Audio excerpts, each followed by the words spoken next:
algo que na verdade nem pensam.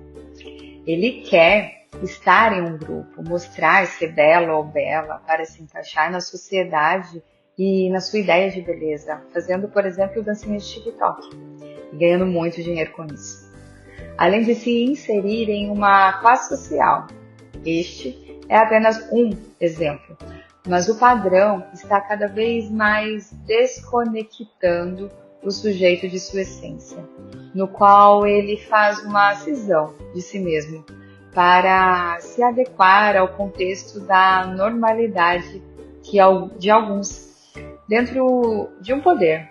Confeccionaram então alegando que aquilo é uma verdade.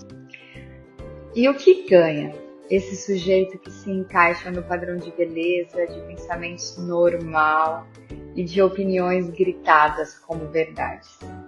Se a beleza tem padrão, todos seremos iguais.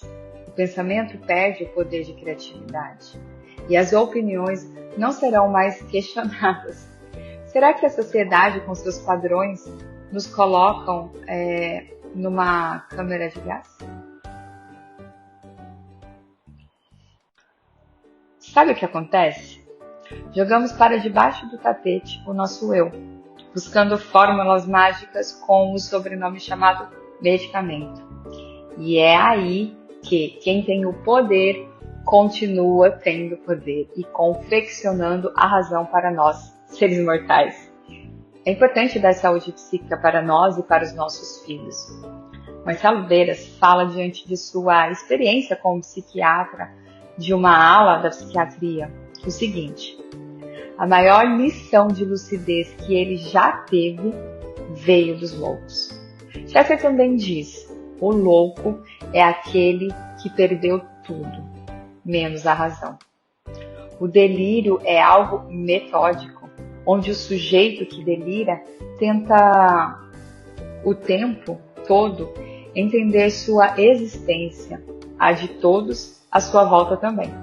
Então, como desconectar o sujeito pensante no lugar de padrões de uma sociedade sem cair na rede da saúde mental?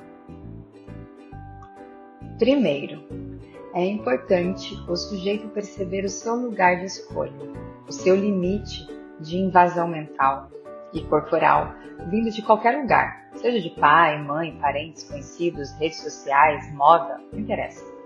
Olhando para o próprio eu, percebendo os pensamentos do ideal do eu, para que inicie uma desconexão, conhecendo os seus próprios limites. É importante observar-se enquanto sujeito e que alguns pensamentos não cabem dentro dele, alguns padrões não cabem para ele. Aceitar o espelho, a conta bancária e a quantidade de seguidores, percebendo que sim, pode ter uma evolução mediante a um objetivo que é só daquele sujeito, mas sem adoecer diante da ideia do ideal, porque o outro tem. Muitos fazem um teatro da própria vida para se encaixar e acabam por enlouquecer. E depois vão buscar a mágica que acontece com os medicamentos. Não podemos ficar aprisionados nesse falso self. Segundo, os afetos, as emoções, os sentimentos, o ambiente, os pensamentos, os sonhos estão ligados diretamente na raiz do sujeito.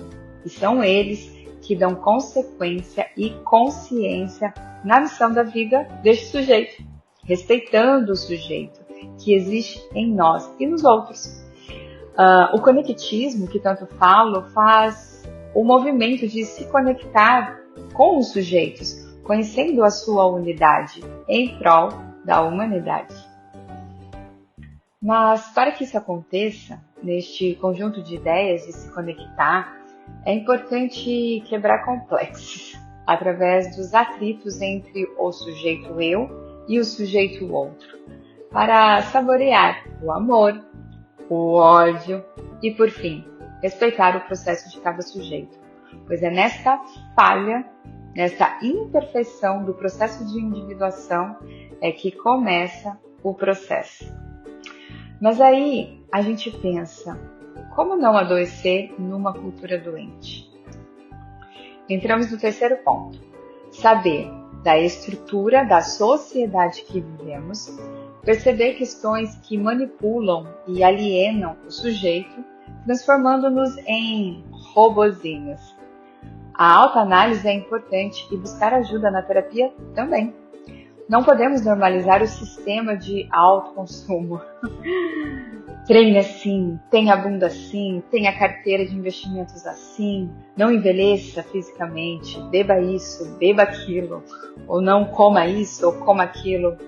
Não estou falando que você deve se abster de qualquer situação, mas talvez algumas façam parte de suas vontades próprias, como por exemplo, pintar o cabelo de vermelho porque você gosta dessa cor, independente se está na moda ou não. Quando damos o poder ao outro sobre nossos corpos, nossos pensamentos, estamos nos colocando num lugar de menor, pequenos.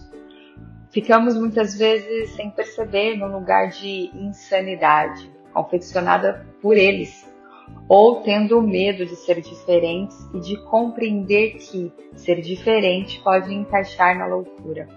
Então, como curar dos poderes confeccionados pelos poderosos? Analisar em você, enquanto sujeito, uma identificação do outro sujeito, que você julgou como louco. Quarto, o sujeito você, o sujeito eu, só se liberta da narrativa tóxica, da cultura que determina quem é e quem não é louco, quando o sujeito que habita em nós trabalha com a falta de padrão que existe nessa sociedade ou nas nossas cabeças, que acredita que precisamos ser ou ter tal coisa.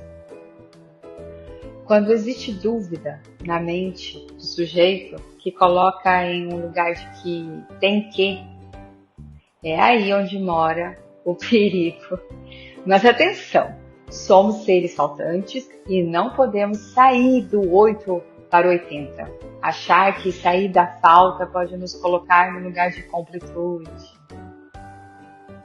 Resumo dos 4 passos para não enlouquecer numa sociedade doente. Conhecer.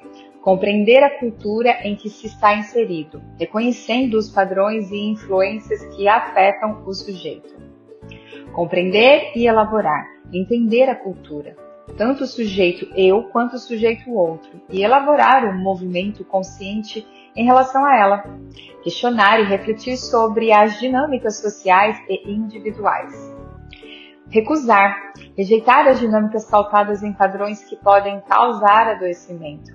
Evitar, seguir imposições que não estejam alinhadas com as próprias convicções e necessidades, sem ceder às pressões sociais. E por último, mas não menos importante, não aceitar dogmas absolutos. Reconhecer que o que foi considerado razão e verdade em determinada época pode ser visto como loucura em outra. Manter uma postura flexível diante das mudanças culturais e individuais, evitando rigidez e imposições de padrões inflexíveis.